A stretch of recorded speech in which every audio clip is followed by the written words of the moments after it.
Hey there, this is Clay with Relationship Inner Game, and I've been going through some messages lately, and I'm starting to see a pattern.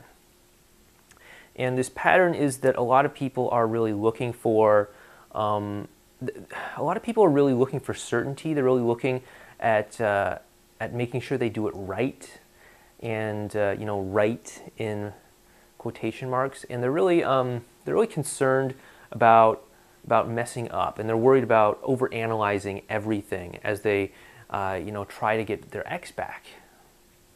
And today I want to address that.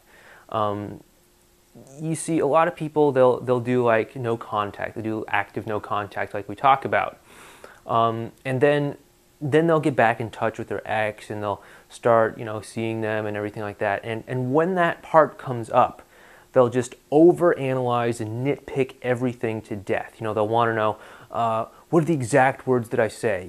Let me just write down this great, thing that I want to say to her, and I'm just going to rehearse it 500 times so it's memorized, and I can just, say it in just the right way so that she'll fall back in love with me and love me forever.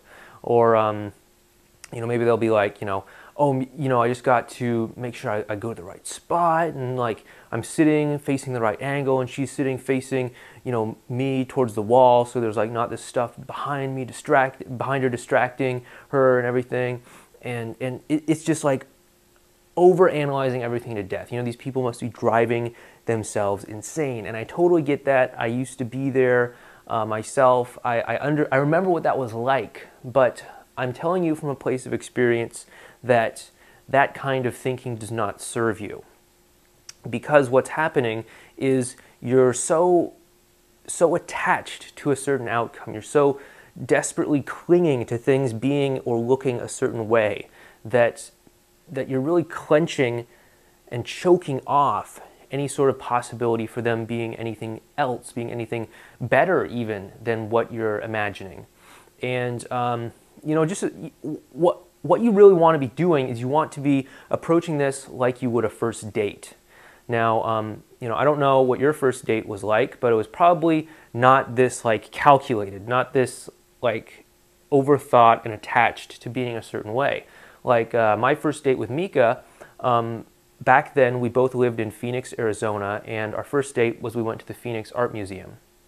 And I wasn't so overanalyzing everything. I wasn't okay, we're going to get to the museum at 2 o'clock, and by 2:05 we're going to have our tickets, and we're going to be through the front door, and then by 2:30 we're going to be up in this room on the second floor, and there's going to be this painting there, and I'm going to say something really witty and funny about it, and she's going to laugh. In fact, I know what I'm going to say right now. I'm going to be like, oh, that's quite a lot of red, and she's going to laugh, and then I'm going to put my hand on her cheek, and then we're going to kiss, and it's going to be great, and we're going to fall in love. And this is all before I've even picked her up.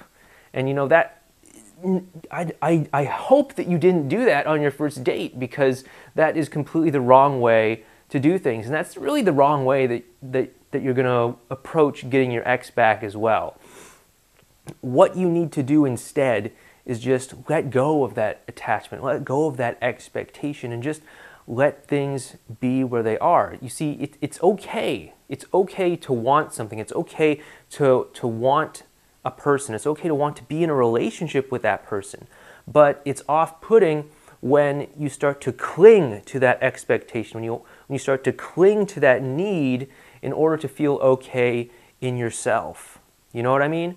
It's like you can feel attracted to someone. You can feel like you want someone. You can feel like you want to be with someone.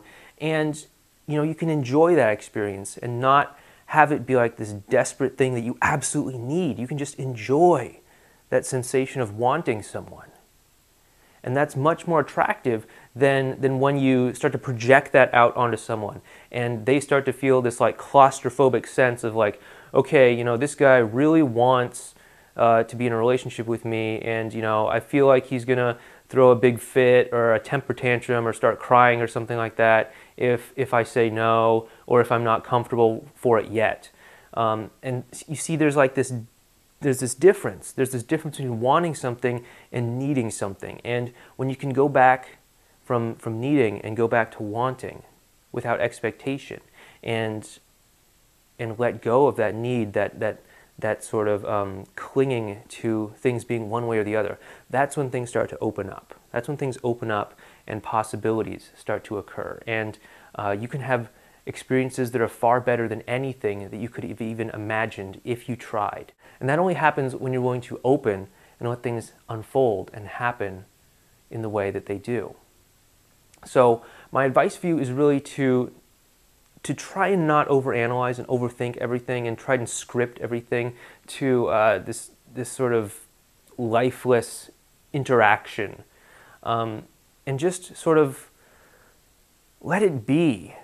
Let it be so that you can enjoy the moment together with that person, and you can create connections that are alive and not scripted, create connections that are real, create connections that are authentic, and not just this manufactured experience that you're hoping will play out the way that you want.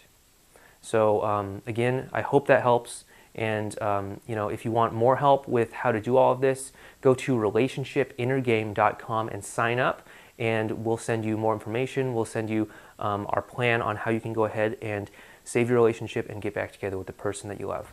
Thanks.